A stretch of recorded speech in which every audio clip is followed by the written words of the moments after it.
Well, the Padres are amazing at home and so on the road. We're going to talk about it all on this episode of Padres Talkin Padres. Hello, everybody, and welcome to Padres Talkin Padres, your favorite podcast hosted exclusively by fathers. My name is Jay, and with me, as usual, is Jack and Jerry. Gentlemen, how you doing tonight? Doing very well. Doing very well. I don't think the Padres will lose tonight. I'm pretty sure they're okay. It's like the hitters were in a like they had a date or something. You know, they had to swing at the first pitch on every. You know, we got to get out of here. You know, we got to get.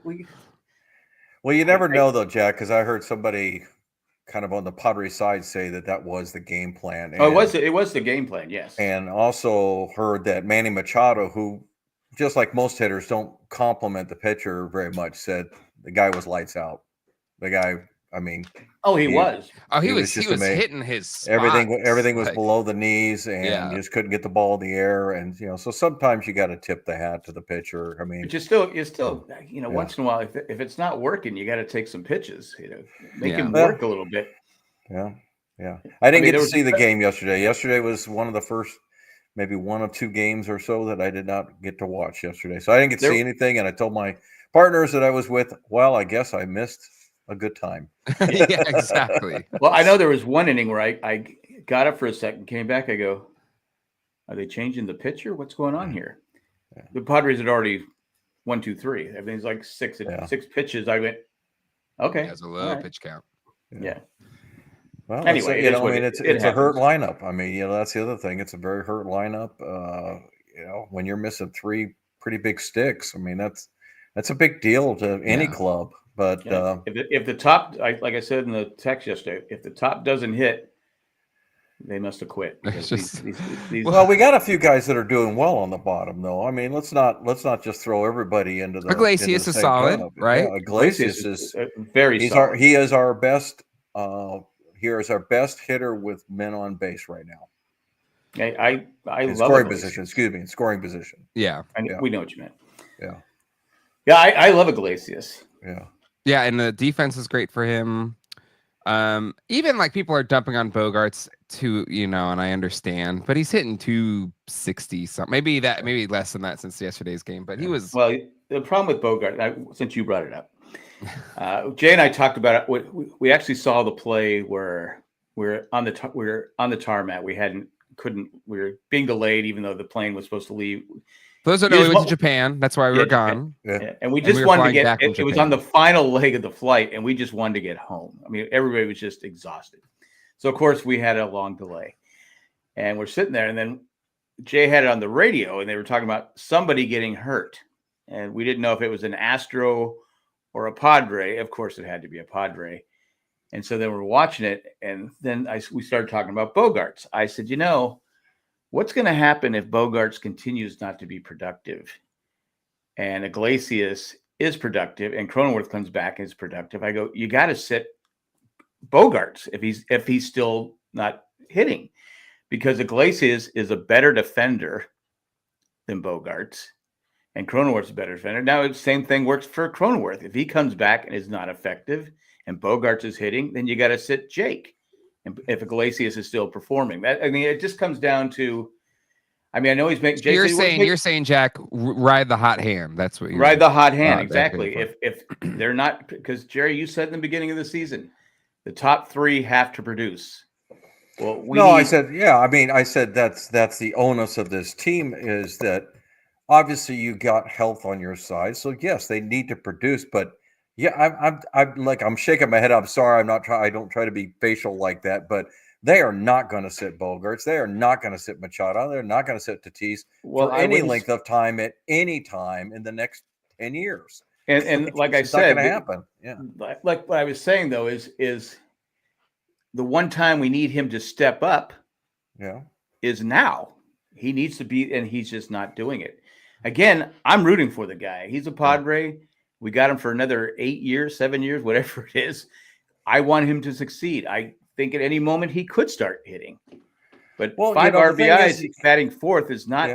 That's the problem I have. He shouldn't be batting exactly. fourth. Yeah, exactly. To Jerry's point, if Iglesias is your best with runners in scoring position that we have right now, because like half of our core offense is on the IL, then you put Iglesias there and you just move Bogarts down to 7 or whatever, 6, 7, 8. Yeah, and I think Bogarts right now is hitting cleanup only because Merrill is out. Because he was hitting 5th and 6th through most of the when Jake and Merrill were both healthy. So I don't worry about that so much. I'm concerned because he's not hitting with guys in scoring position. Yes, I think it's a double play magnet. He's he's like 200, and obviously you need better than that from him, and he knows it. But yeah, he ain't going anywhere. And quite honestly, it's like the whole Hayward thing. He's not the biggest problem we got. I mean, there are other problems, and I will say, well, no, you know what? He's not the worst. Who's the worst for you? All I'm saying is, here's what I'm going to say. Okay. And I'm not pointing the finger at you, but I'm talking about most Padres fans who've been point coming my way. Hey, all I know, you want me to go show that? You want me to show it? I want you to tell me that Terso Ornelas has done any better. He's a rookie. Give him a chance. Yuli's 87 years old. At least 87. I'm going to turn you into the AARP, man. Hey, we got it in our group. But I'm not disagreeing with Gurriel, because I even texted to Jack and you that a couple of games ago. It's like, I'm done. It's the quality. Well, it's the quality of the bats that's just bad. And that's the problem I have with him. I think his problem is he swings at the first thing he thinks he can hit. Yeah, and exactly. So the quality of a bats is always important to me, because a lot of times, look at Gavin Sheets. He could be hitting 500 right now. His line drive percentage is like about 5 days ago, it was the tops in the National League. Yeah, and and even though he's hitting I think he was hitting 320 at the time. It's like, geez, the guy could be hitting 450 if some of those would fall. And so to me, sometimes you can't, you're the new generation looking at those stats, and I actually find them fascinating. The exit velocity, the line drives, and things like that. And so, you live with some guys who you say, okay, he's just hitting the ball hard. And for a while that was Bogarts too. Bogarts was hitting a lot of hard outs. And so you go, okay, that hopefully that'll even out. Well, now he's not, right now he's not having very good at bats. The last week just hasn't looked good. Neither has anybody else. The nature of this, though, is just because you've got somebody else in the minors who's hitting 400 doesn't mean they're going to come up and they're going to do it. And so, yes, I think they need something besides Gurriel, or just don't play him as much. But there's the problem with Gurriel is left. I mean, the problem with Gurriel with all the injuries, who do you bring up? I mean, there's one guy left now. One guy. They brought up McCoy, who I love defensively. Campusano. Campusano. Hey, they pulled him from the lineup. I think he's replacing Gurriel. That's what I think. Yeah, I saw that. Yeah, Antelope. And I would be said that. I'd be okay interesting. So, and I wouldn't disagree with that, but I don't let him catch. Do not let him catch. No. I mean, I know I go on about his defensive less of prowess, but he's just a stolen base waiting to happen. Yes, agreed. The one thing look, I'm not enamored with Diaz or Maldonado. I'm not here to defend like, oh, they're the greatest catchers in the world, but they're solid. But if you look around the league, yeah, they're still maybe average, right? Yeah. The bottom line is Diaz is pathetic with runners in scoring position. Maldonado's really kind of pathetic. Yeah, he won us. He won us the one game we got out of Detroit. Right. So, but got to give Diaz that. Defensively, they both have come, been there where we need to. So we don't need Campusano to catch. Yeah, people aren't running on us, and that to me is and when it's Campusano, it's just a field day. Yeah. It's definitely. But as a right-handed DH, I tell you what, this has been. I'm sharing something that I think a lot of people have shared. I'd rather they have Gavin Sheets just DH, righty, Agreed. Lefty. I don't care. Agreed. Yeah. Just give him a chance. Prove himself. Yeah. Yeah. Just give him a chance. Until you get healthy, and then you start maybe readjusting, and maybe Preller makes a small trade, and he starts evening out the roster a little bit. But yeah, I mean, Gurriel should basically not be playing. and maybe pinch hitting every great once in a while when you I think some of us said when we signed him, dude has been done for like 3 years, and I'm sure he says he's 40, but I'm sure he's older than that. Yeah, I mean, to his credit, he's in great shape. Yeah, his bat speed looks great and all that. But you're still a certain age, and again, when you reach a certain age, you don't get better as you get older. It's the writing's on the wall. He is done. He is done. No, you only get better when you're older, when you start, hitting the roids. Yeah, again, that's why the steroids was such a big deal, because those guys, were 38, 39, and they're still hitting 60 home runs because they're juiced. They were stronger. Right. And now without the main thing is just like your as you get older, your testosterone levels go down and your muscle I think it's harder to keep your muscle mass, all that kind of stuff. I think the other thing about this situation, though, is more than anything, who expected to have 4 major injuries within the first 25 games or 20 games, actually? You've lost 3 of your starters, and Hayward as a half starter. I mean, they basically have emptied their minor leagues. Now, again, Oscar Gonzalez looks pretty good, good enough that he should continue to play at least as a platoon. On Ornelas, I agree, he's young, but right now he's not getting any better at bats than Jason Hayward was. So when Hayward comes back, I got no problem with the platoon out. He did hit one deep yesterday. Yeah. He did hit one deep yesterday, and who's the Baez made a Javier Baez. Yeah. He actually made it look easy when it wasn't that easy of a catch. Mm-hmm. I'm like going. I said, wow, that was a great play. Yeah. But he hit it to the deepest part of the park, too. So that was. Man, that park is huge. Yes. That park is huge. I couldn't believe it. Another park. They were showing center field, and I'm just like, holy cow. It was hit the deep center, dead center field. If it's another park, it might have gone out. Well, Tatis hit a absolute bomb, and it only cleared the fence by 5 feet in center field. I just like, wow. Yeah. I mean, So. It's a tough play. It's a pitcher's part, but I mean, you got to hand it up. I mean, yesterday I was like, oh my God, he's just throwing batting practice, and then Niebla came out there and said something to him. Yeah. I mean, it was like, okay, it's like Yoda coming out talking to Luke. I love when the pitchers say like how he talks to them. He's just like he's like, you're pitching like crap, like throw the damn ball, like whatever. Like he's very. That's what he must have said, because after that, Hart started striking because he had bases loaded, 1 out when he came. There was only bases loaded, 1 out. A run was already in on the home run by Gilbert Torres.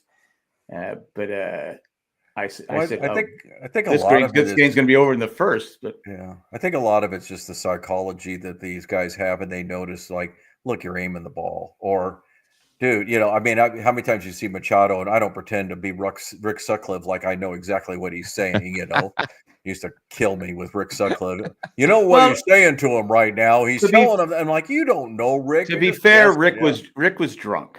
Yeah. All right. Let's just face facts. I hope so, because no, he was. But it just annoys me when somebody, like a broadcaster comes in and says, yeah, he's telling them that you don't know what he's telling them. For all we know, it's Major League, and he's saying, "What are we having for dinner tonight?" My favorite Rick Sutcliffe story is you remember back in '85. And for those that are younger, because there's a lot of younger Padre fans that maybe don't remember, Rick Sutcliffe was color. He was color commentary, right? Yeah. For he was colorful, all right. Who was the main guy back then? Was it Mark? It wasn't Mark Grant. I can see the guy's face, and I can't remember. He was he had a very boisterous. It wasn't Vasgersian. It was the other guy. Before Matt. Him. Yeah. Anyway, but he was a color commentary guy, and with the Padres my favorite Rick Sutcliffe is in after the '84 season, he became a free agent from the Cubs. He narrowed it down to the Royals and the Padres. Here's the best player available, best pitcher available in the market. Won the Cy Young.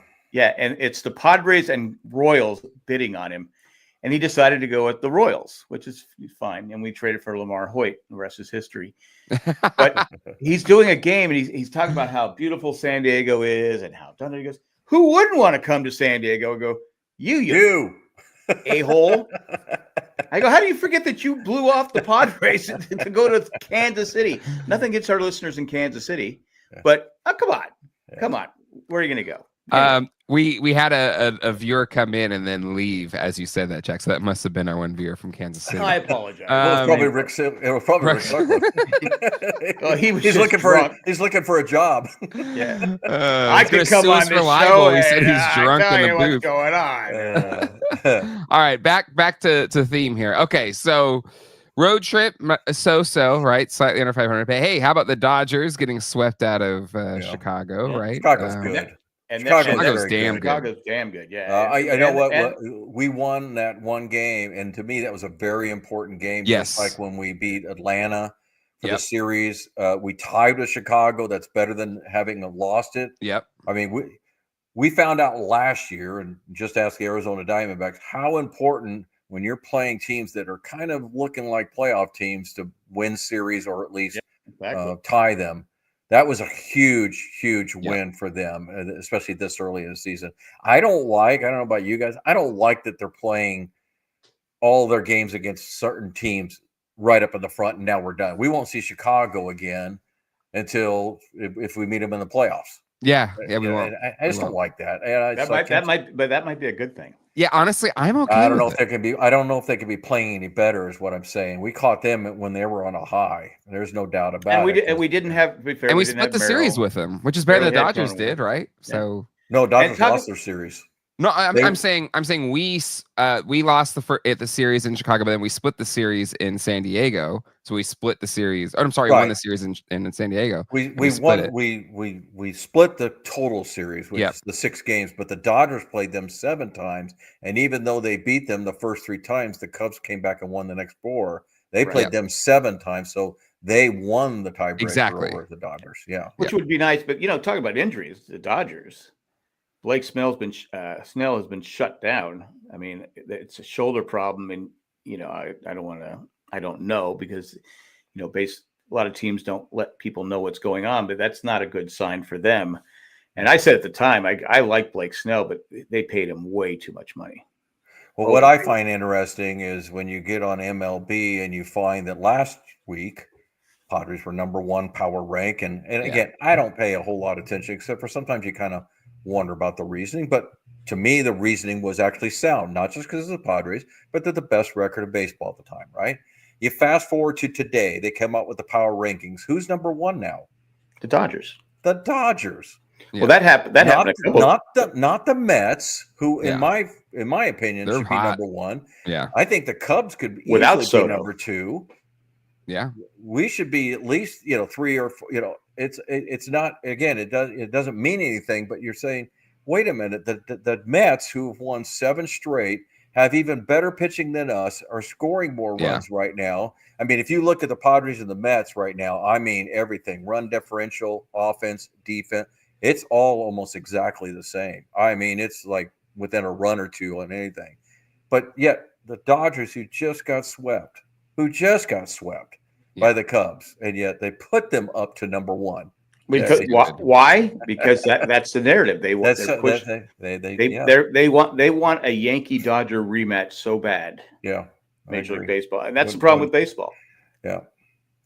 Well, when MLB is basically trying to guide it that way, the whole. Well, that's what I'm saying. They're definitely trying to do that. Well, and the same thing goes when you start sitting here and go, okay, look at the pitcher ranking they put out today. And they got the top 10 up there. Well, they got Paul Skeens on top, and it's like, okay, Paul Skeens, great pitcher, but he really, right now, is he the number 1 pitcher in baseball? Well, they had. There's like 3 or 4 guys right now that are just lights out. Well, they had Pavetta for the Mets, and Tarek Skubal. Nick Pavetta, for crying out loud. It's got. He's on the list at least. He's on the list, but I would have put Michael King over him. Exactly, he's still a Padre. Power rankings are kind of silly anyway. It's just like it's hard to put a lot of stock into them. I think a lot of times they do it to get hits. Exactly. They put the Dodgers on top because they know people will be pissed. They put the Dodgers on top, and then it'll get clicks. And you're right, Jay, because you go read the comments and everybody's like, "Have you forgotten that they just got swept by the Cubs?" And so. I know, and I try not to get it. I try not to let it get under my skin, but sometimes it's just hard not to, Even I don't let it bother. It worked. I mean, that's the problem with a lot of media nowadays, anyway, because it's trying to stoke anger or whatever, because that gets you more engaged than just calling it straight. And that affects all facets of anything in life these days. But so the power rankings, a lot of or sometimes they will just pick the thing that's going to get people pissed off more. And they know the Dodgers are the enemy of like 95% of baseball fans. So it's an opinion too. So I mean, exactly. I try not to let it get me too stoked. It's just sometimes the logic behind it is like, okay, you consider yourself an expert, and yet you're putting this garbage out. Yeah. They don't care. It's like expert schmexpert, like Mel Kiper, like whatever. Like you're an expert. If you see someone with a check mark by their name on Twitter and they put a list like this together, they're doing it so people will respond, because the more people respond, the more money they make from their account. Yeah. Oh, is that what that is? Yeah. Like Dan Clark, like a lot of those guys, they'll make a tweet like that's inflammatory. Oh, so that's what a check mark means? Respond. I'm new. Yeah. I've only been doing it for about a year. Anyone can have one. It means you can have a business where you can get people to comment on your things. Like, I don't know why Dan Clark, one day he started following me. Oh, really? Even though I've questioned him back and forth. I don't know. We agreed on something, and so he started following me. But he's a tool. But it's called like engagement farming. That's the problem with Twitter, TikTok, Instagram, whatever. These social media algorithms are just designed to things that keep people pissed off get more engagement. So then they put it in your face more to try and get you to respond. And the people creating the content are trying to make things to get you to be pissed off and respond. And then it just kind of feeds itself. Because Dan Clark is an Orioles fan, yet he's constantly bashing the Padres. Yeah. And promoting the Dodgers, and people always go, because he knows Dodger fans can't ignore the Padres, so let's get them involved, because then they'll be talking. And then the Padres hate the Dodgers, so then they'll it's all about making money. It's not about being. I mean, I couldn't do it. I on my YouTube channel, I've had people say, like on TikTok Live, they would say, "Oh, you're just doing this for clicks." I go, "No, I honestly believe that." I go, "I don't do that. I'm not going to do it." I go, "I'm not going to lower myself to." Well, I mean, if what you believe in gets clicks, then that's a win-win. Yeah, that's a win-win. But I'm not the type person that's like going, because there's no way. I mean, I know I hate the Dodgers. I'm biased, but there's no way I'd have the Dodgers ranked number 1 right now. They're not playing well. Ohtani's not hitting. Betts, for the most part, has not been hitting. You see, I don't know if you saw yesterday, Muncy was getting into a. That is terrible. Like, Dodger fans should be ashamed. Yeah, I don't like Muncy. I mean, he's got a very punchable face. Yes, but he's getting on the bus and they're cussing at him, and he just stopped and stared at him. Yeah, and I'm like going, that's terrible. Yeah, I mean, if I was a Padre fan, someone would say, "Well, hey, shut the hell up." I mean, I would have said something, because he's not like he hasn't been serviceable for the Dodgers over the years, and you're treating him like it's like when Kershaw blew a playoff game back when in Dodger Stadium, and someone took out his jersey and everybody was running over it with their car. Yeah. I think when you start bringing up that stuff, though, that's the sign of a fan base that's not true. And again, I'm not accusing every Dodger fan nor Padre fan of being true. And I guess that's the same thing. I tread very lightly on discrediting or getting on players for the Padres. I'm a fan, and Jack, you said it right. I'm rooting for guys like Bogarts and Ornelas and Gurriel. If they're on our team, I want them to go good. Prove me wrong, Because if they're successful, the team's successful, and I'm happy. and I don't want to, I hope not in my lifetime, whatever's left of it, that we don't ever become a fan base that gets like that. We start booing our own players, and look, these guys are out there. They're trying to have some fun and be good. They talk about it. The support that they have here is being widely spread out there. That it's become one of the best places to play. And again, I'm not going to put somebody on a ranking to say, oh, these are the best fans, because I used to get annoyed at people saying that about St. Louis. St. Louis fans are the most knowledgeable fans.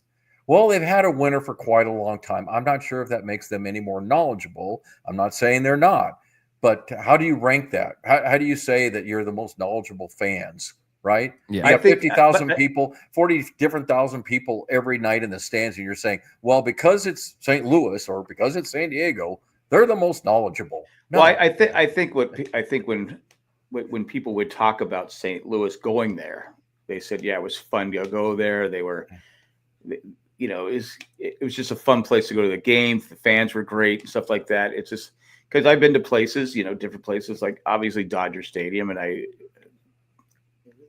don't think they're the most knowledgeable fans in the world. I mean, no, they're terrible.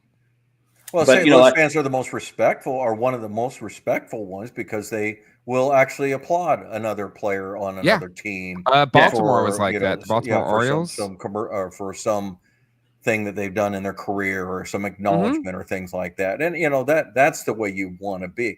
Yeah, I'm like you. I don't like the Dodgers. I don't like the fact that they're in our division and that they win. That it has nothing to do with not respecting the players. Yeah, they got their top three guys. From everything I hear, are three of the most wonderful human beings on earth. You know, they're just good people. You know, well, I don't know. I love Mookie Betts and Freddie Freeman, but I don't want to. But I don't want them to play well. I don't know about Ohtani, because I spent a week looking at his mug everywhere.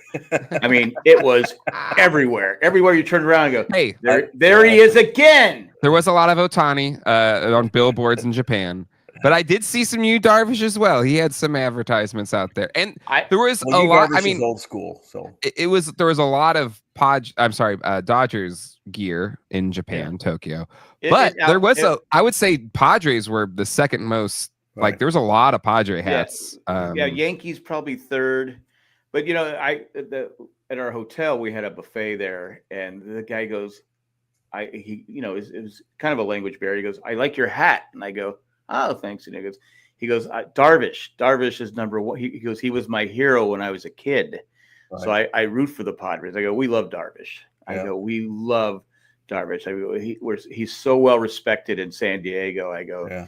He's not pitching right now, but people aren't saying, "Hey, you got to get in there." And last year you had some issues. I go, he's just a class guy. He's just a classy guy. Yeah, rolling over to Darvish, man, I just have this feeling that they are just totally slowing down and wanting to bring him back.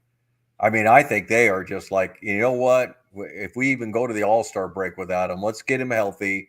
Give him, a couple months before, kind of like we kidded about what they should do with Glass now. It's like, you know what? Yeah, we'll see you in July. Just, go to the Caribbean. Just go, go have some fun. Come back relaxed, and we'll start using you and get your 100 innings in. So that's. I mean, they basically said as such that they're not in a rush because they want him to be fresh for a potential playoff run. So, and I think that's the same thing. You hear about Jackson Merrill. And from everything I'm hearing, I guess Dennis Lynn, I think it was, said that, don't expect him back this homestand.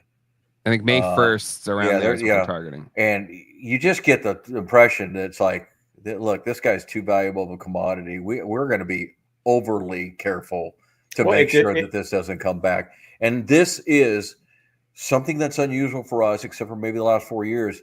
This is unusual for us because we actually are deep enough that we can get by.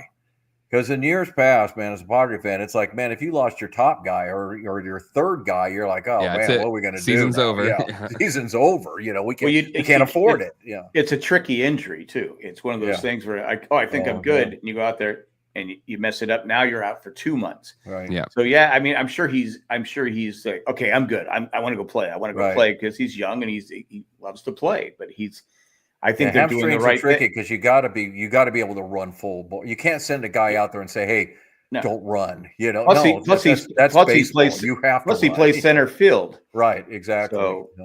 So I think that, and then I hear Arise will probably maybe be back for the next road trip.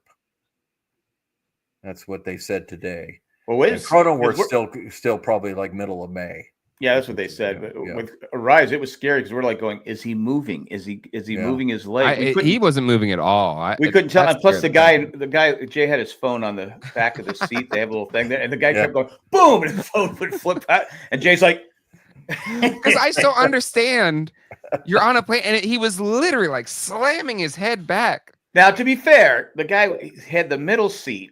and I was cramped, and I'm not. You were sitting in the middle, Jay, but I go. There's not a lot of leg room, and this guy was he was like 6 something, and at least 250, 260. I go, man, they're putting him in the middle, but yeah, he's got to go bam, and that phone will go flying off. Sometimes airplanes have the little thing you put your phone on, a little shelf. Yeah, just knock it off. Yeah. Like, I gotta give Jay credit because as his father, you're trying to teach him how to catch a fly ball, and he would just move his glove because he wouldn't move his legs. You caught it every time. That phone never hit the ground. I was proud of you. In fact, one time he says, I got it. Oh man. All right. It's yes, the Arise injury.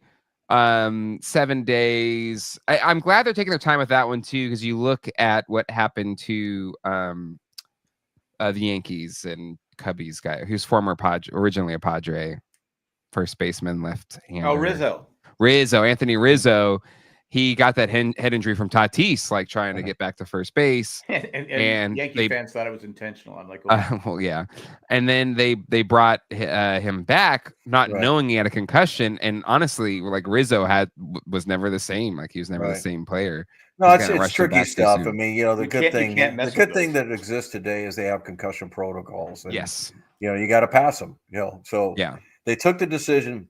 The one thing that baseball has done, I think, a good job, and as well as football, they've started realizing that the player's safety is paramount, and so putting these protocols. The other thing I like, it's kind of related, but the ability to put them on a 7-day concussion protocol, right? Instead of making them pay 15 and the 10-day IL instead of those were the things that used to annoy us. It was fantasy baseball, but a guy goes for 15 days. You're like, that's 1/10 of the season.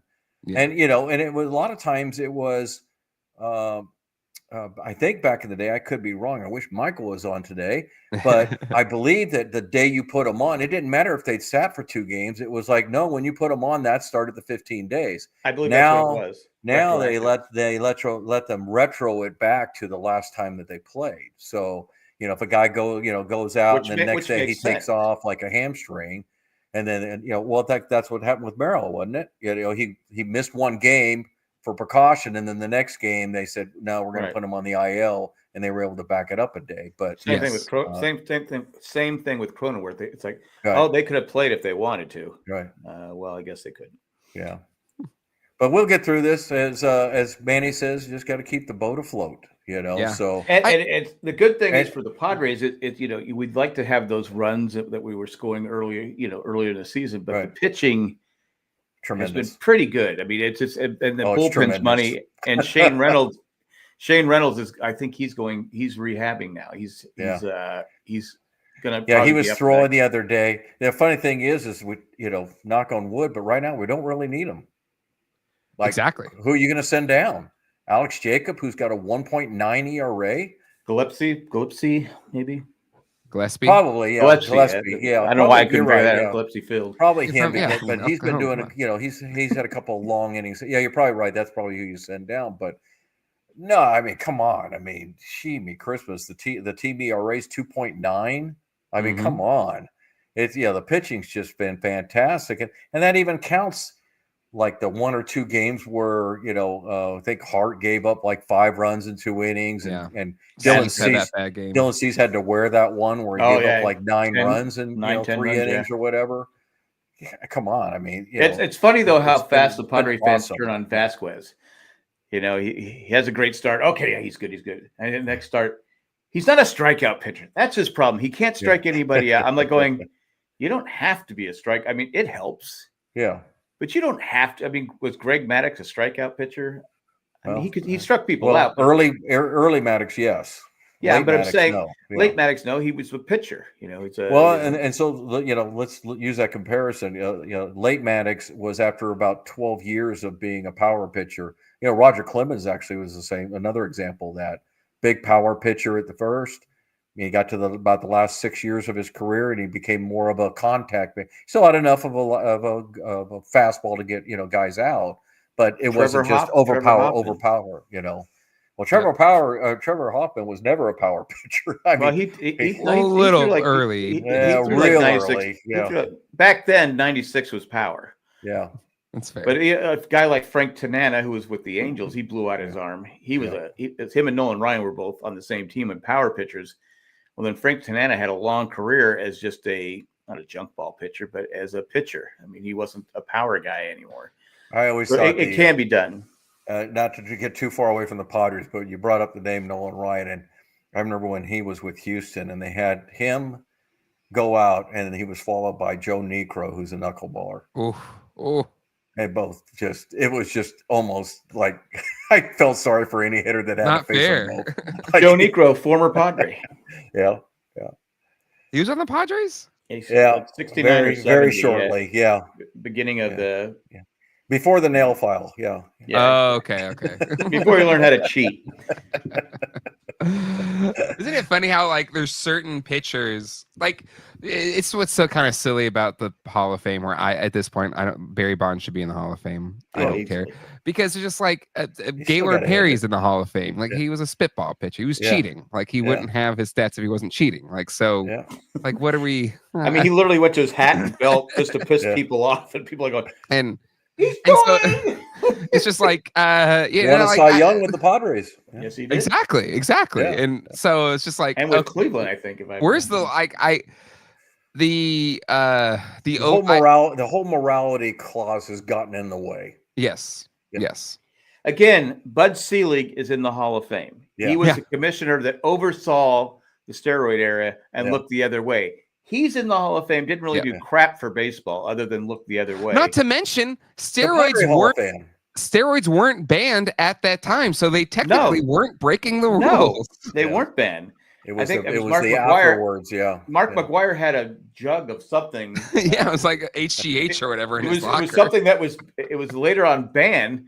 But there's a picture of him, and he says had it in his locker.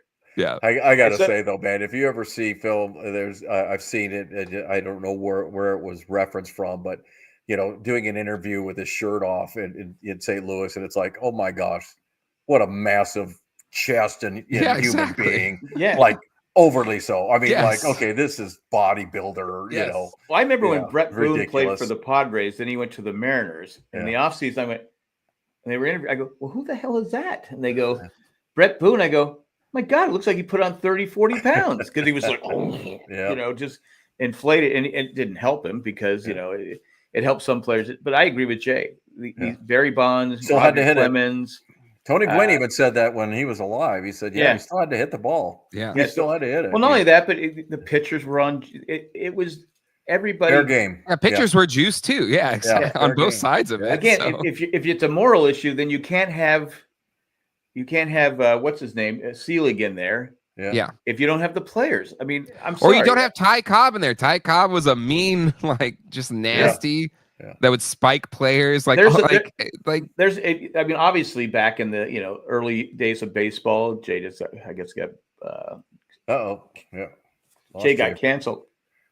But there's a lot of players that did that. Yeah. There's a lot of Rick Sutcliffe was. But there's a lot of players, obviously, before African Americans weren't even allowed to play the game.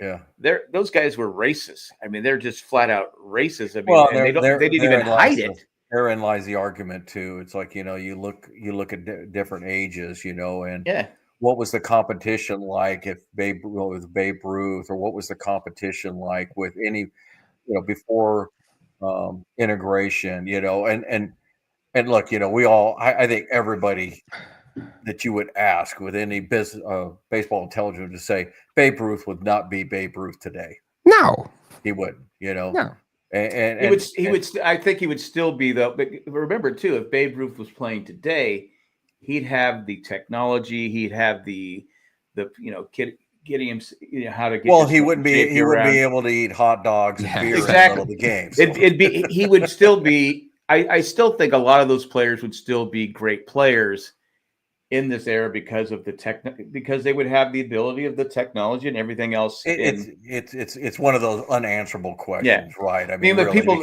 because would Walter Johnson have been able to, to blow it by everybody? Well, at that time, and I don't know, but at that time, maybe he's the only guy that threw it 90 miles an hour, and it was just too fast for those guys to recognize, Right. And you gotta remember too, is a different time. Is a lot of these guys, they played the same 8 or 9 guys every game, like. Guys on the bench, didn't get at bats, at all. They didn't pinch hit. And remember too, as a hitter, I mean, I think they only had like 2 or 3 baseballs per game. Whereas now it's like it bounces on the ground. They throw that ball out. You're looking at a ball that's all been shined and dirt and all that stuff like that. I mean, the shine ball was, was okay. I mean, it was just So the different eras, I get it, and then people like to say, oh, well, Babe Ruth was facing cab drivers, and I go, yeah, because they had to get a job in the offseason. Right. They were, again, it's hard to compare eras, right? Like it's just you can't. Well, I'll make the statement, guys. This is what I've always believed. If you were to empty the Hall of Fame right now, who would actually be in the Hall of Fame? Because I am of a belief that through the years and as time has gone on, you have diluted the Hall of Fame. Oh yeah, the truly best players. Because I think there are guys in the Hall of Fame that if you said, okay, I mean, how many times have you guys seen a list? I think there's a little over 300 guys in the Hall of Fame now, players, and you're like, okay, yes, over a span of 100 years, yes, that's probably fair. And I'm not saying otherwise, but I'm just saying, if you looked at the top Hall of Famers versus the bottom Hall of Famer, you'd laugh if that other person was in the Hall of Fame. Like, oh, are you kidding me? My dad's biggest one was Ryne Sandberg. He just didn't think Ryne Sandberg would belong in the Hall of Fame. I go, he was a good player. He goes, yeah, but you didn't say great. I go, yeah, you're right. I go, well, I say the same thing about Ozzie Smith. I think it's a laugh. Yeah. He's a great defensive shortstop. That's about it. Did he hit any of those big milestone numbers? No. He made it because of his defense. I mean, he played for St. Louis. I mean, and he played for St. Louis, and he played on AstroTurf back in the day. So, kudos to him that he became a slap hitter and used his speed, and had the infamous bet with Whitey Herzog. For every fly ball you give me $50, and for every ground ball you get $50, and it's not that important to me, but my point being is that, man, there's a pretty wide spread if you look at the statistics only. Just like there's guys like Dale Murphy. How is he not in the Hall of Fame? I mean, there are so many guys you sit there and go, and look, sports writers do it all the time, and even the guys who vote for it say, look, I found this guy, and this guy's in the Hall of Fame, and this guy's even better, and yet he's on the 10th time of his ballot. Why? So it's an unfair process. Dave Parker got in. I did a video on Dave Parker before he got in. I said, and I looked it up and I compared him to Jim Rice. His stats were better than Jim Rice. Yep. And I'm like going, okay, how did he not get in the Hall of Fame? It's by writers, and the writers have a bias. Like if they like you, you're going to you get the old generation writers and you get the newer generation writers. But I don't think Dave Parker was a jerk. I don't remember him being he wasn't. I don't think he was the nicest guy. So. Yeah, but I don't know. But the thing was, like with the writers, like even if you're not a jerk, like if you just don't play nice with them, then you get whatever, Yeah. But I agree with you. Dale Murphy was the best player in baseball for like 5 years. Feared. I mean, the guy was just absolutely incredible. He's one of my favorite players, not on the Padres. I mean, I remember man, Dale Murphy. If he would have juiced, and he didn't juice because he got to a point where he just stopped. Yeah. He just stopped being productive. It's like Don Mattingly. How's Don Mattingly not in the Hall of Fame? Yeah. That one's kind of wild to me because he was the best first baseman for a decade. And they say, well, he only had 6-7 good years. Well, I looked it up and I said, okay, Sandy Koufax had 6 dominating years. That's all he had. Right. Other than that, he was a below average pitcher, but he had 6 dominating years. But those dominating years were the best. They were, but so was Don. Oh yeah, but Don Mattingly, though. But I mean, I'm not. I think Donnie Baseball should be in. I'm just saying though. I remember when Don Mattingly was the guy. I mean, he was the Shohei Ohtani. He was the He was the guy in fantasy league. I mean, I gotta have. He was the face of baseball, and especially being on the Yankees, and he was that good too. So he got hurt his back, and his. It's a shame the back thing stopped him because he was in hours of traction before every game. That's how bad it was. Yeah. So it leads me into a question, guys. I said to this earlier, but let's get to. I want to get to one of these questions. Okay. It was, and again, I kind of steal a little bit from the local radio show here. Not so much their conversation, but it's a good 1 hour show. Is going to sue us. But I thought it was an interesting one, and I'll let you guys go first. Name a former Padre that you just don't think gets talked about enough for what he did with the Padres. And kind of along your lines of your favorite. You mean present day? Yeah, I mean, in other words, kind of has gotten forgotten, and yet you sit there and you go, "Wow, I don't know why we don't talk about this guy more." Okay, I got a fun one. Story. Okay, I got a fun one because it was kind of a short run, but it was fun. In the post Second World Series era, we didn't have a lot to root for. Eric Owens, I loved Eric Owens. He was Eric Owens, super utility guy. Yeah. He literally played everywhere. Yeah, yes. I really liked Eric Owens. That's mine. No, that's a good one. I had forgot about Eric Owens, but remember that is Eric Owens T-shirt night, and it was all dirty. Yeah. Well, he stole home plate, and people went, "Oh my god!" Yeah. How about you, he was one of the. Jerry and I talked about that players. I think it was the last week we were on. You weren't here, and it was talking about players that like a Hassan Kim, who wasn't a great player, but we loved him. I mean, he was just like the Hassan Kim chant. It's tough because I would say Randy Jones, because a lot of the new Padre fans don't know him. They don't know what he meant to the team. I mean, it's just like the only reason you went to the game is because of Randy Jones. He was probably the first superstar of the team because he was just that much better than the rest of the team, so to speak. Yeah. I mean, because he pitched. I mean, you look at his stats: 25 complete games in a season. I mean, it's incredible. I was at the game where it was an hour, and him and Jim Cott, hour and 29 minutes. I mean, it was an hour and 29 minutes. He sat down, had a bite of your hot dog, and left. It's the third inning. I don't think people I mean, once in a while, the Don and Mudd will bring him up because he's part of the thing. But it's a shame that the Padre. He only had 2 really good years. That the Padre fans don't know him because he also got shipped off to the Mets. I'll actually confess, Jack, I was upset when they retired his number because he just had those 2 years and then he went over the Mets, so he only had a very short tenure with the Padres. But I say the same thing about Steve Garvey. Those 2 guys had very important roles in the Padres, but to sit there and say they should be in their Hall of Fame, just like I wanted to wait for Tony Gwynn and Trevor Hoffman, to me, true lifetime Padres, recognized throughout the league. Steve Garvey, I'm sorry, I know he played 5 or 6 seasons with the Padres. He's a Dodger. I mean, in my mind, I can never forget. I agree. Dodger, right? But let me play devil's advocate to that. And the Garvey one, I completely agree at the time. But like the Randy Jones, that was in that late 90s era where Moores and Lucchino, right? Yeah. Lucchino. Yeah. They're trying to build a culture and a history, which the Padres didn't really have. And so you kind of had to fudge the numbers a little bit to try and build a history we didn't have, so that you kind of got investment from the fans to get the stadium and all this. Right. It was a sacrifice you made to kind of give us more history than we probably deserved. It was forced history. That's the word I'm going to use. It was forced.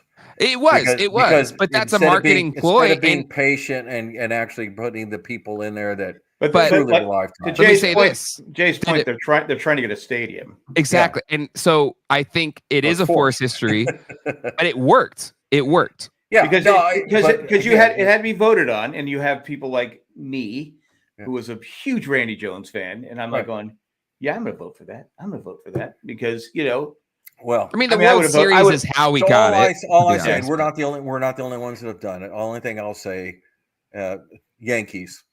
You look up on the Yankees retired numbers, and every one of those guys is a Hall of Famer. True. That's true. Yeah. Well, they've had a completely different history, though. Well, that's true, but that's just it. They didn't force their history. They don't put people up there unless they're basically going to go into the Hall of Fame. But we didn't have history. I know. So it's a forced history. That's what I'm saying. And to me, to this day, you got ahead of yourself. To me, it should be Jackie Robinson, Trevor Hoffman, and Tony Gwynn. That's it. But not even Dave Winfield, because Winfield was only here for half his career. That's just my belief. It's one man's opinion. Well, Winfield shouldn't have gone in as a Padre. That I didn't like that. A Hall of Fame, I mean, as a Padre. Yeah. Well, but I would say this about Garvey's home run. Is there a bigger home run in Padre history than Garvey's home run? But does one moment in time make you a Hall of Famer for that team? Yeah, that was pretty cool. Yeah. I disagree. So. But it's just one of those things where, yes, in a perfect world, you're right. They aren't retired. They aren't in the Hall of Fame or whatever, right? If you're the Yankees, you don't need them. You don't need to do that, right? Because you have Babe Ruth, one of the greatest players of all time. Lou Gehrig, one of the greatest players of all time. Joe DiMaggio, one of the greatest players of all time. Mickey Mantle, one of the greatest players of all time. Yogi Berra. You just got this list that's so long. And we didn't, for 30, 40, 50 years, we didn't have anything. And we didn't deserve it. Tony Gwynn. I guess that's my point. We had, they had Joe DiMaggio, Mickey Mantle. We had number 11 Enzo Hernandez. Hey, don't steal my player. No. That's what we had. But actually, my Jerry, what's your player? What's your more player? from that era, and this is more personal to me because it was my dad's favorite player as I was growing up as a young man. And you might not have even heard of him, Jay, but it was sweet swinging Johnny Grubb. Johnny Grubb. I've heard my dad talking about it. I don't know. Johnny Grubb. And I don't even know what his statistics were, but all I know is the guy was kind of the Luis Rise of the time as far as he just had smooth swing, and he just always, he wasn't a home run hitter at all. He was just a singles double guy, gapper guy, played a pretty solid outfield. I just love watching Johnny Grubb. Middle 70s, or not even middle 70s, might even been the early 70s. But that the funny thing is you look back at that era, and the one thing we did actually have was some offense. We had Cito Gaston, we had. Johnny Grubb. We had Dave Campbell, who ended up being the broadcaster for the Padres. Soup. And so we actually Nate Colbert. Nate Colbert until he hurt his back. Yeah, and I would have said Nate Colbert, but I think Nate Colbert actually does get enough attention up, in this era because his name's always been on the top until Manny passed him as far as home runs, but Johnny Grubb, so Johnny Grubb, real solid career, 16 years. 278 average, 366 on base percentage. OPS is 779, but he had some years above 1,000. WRC plus, or I'm sorry, OPS plus 121. Like a solid player. Yeah, no, he was solid, and unfortunately he played on some pretty bad teams with some really bad pitching. I mean, Jack? We had Clay Kirby, and Steve Arlen. Well, and the thing is I've always said this. A lot of people don't get the difference between the expansion drafts and everything. I believe the teams then, when the Padres came in expansion, I think they could put holds on like 20 guys. I mean, it was you basically were picking up scraps. Now, correct me if I'm wrong, but I believe when like Arizona and Florida and Miami and all those. When they got to pick, I think teams could only cover like 14 or something like that. And then once a player was taken, they could take another 8 or 10 or whatever off the board. I think so. There was some better players that you could actually go get that were protected. Plus, there were 4 teams coming in that year. No, it was 2 and 2. So 4 1 year. No, 2 and then 2 later. Oh, no, 69. They and 60. No, 68 and 69. It was Seattle, the Mets, the Expos, and the Padres. Right. No, Mets weren't our year. No, it was Expos, not the Mets. Padres. Yeah, 66 and 60. It was Seattle Pilots who became the Milwaukee Brewers. Yeah, and then the Royals, right? Yeah, the Royals. The Royals are our sister. Royals. No, the Royals are from Philadelphia. No, that's the A's. No, that's the A's. That's the A's. I always get lost in this, but anyway. All I know is the draft pool. It was definitely the lot Expos. shallower. So, but what they did later on is that the team would could draft, and then you could get your minor league system going, and then get your team.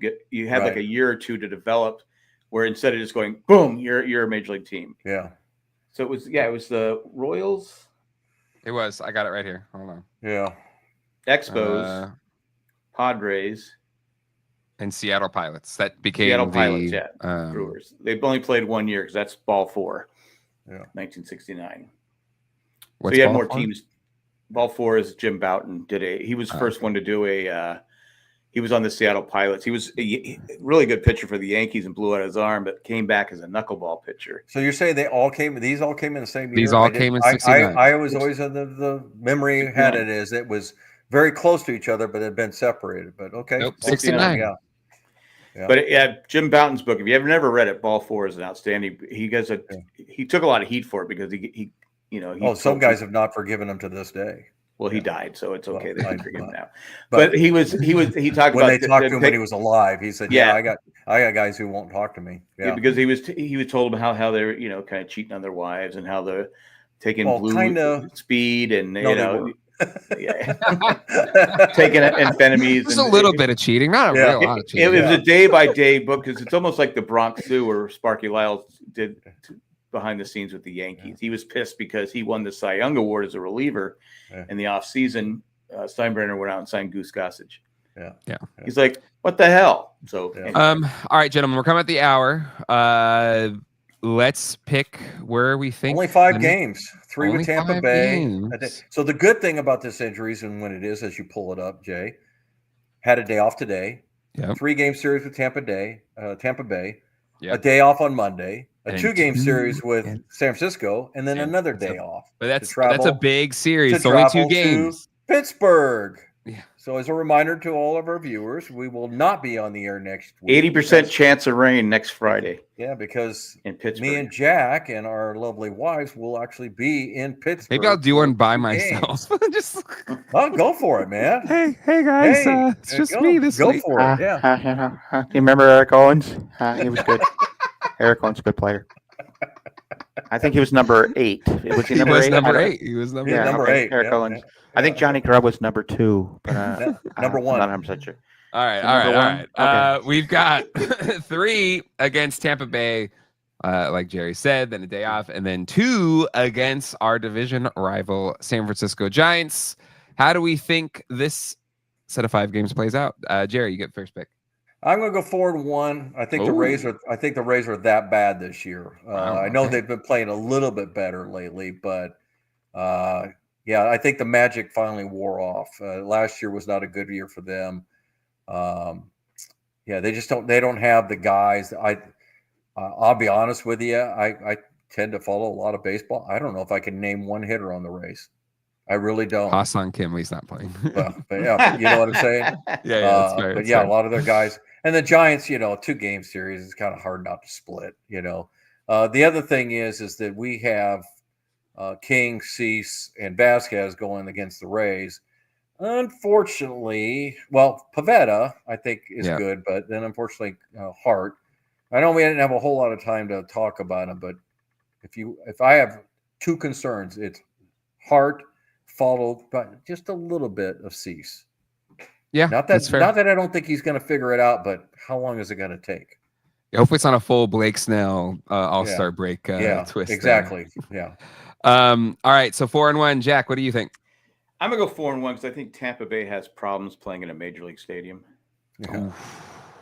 Harsh but true.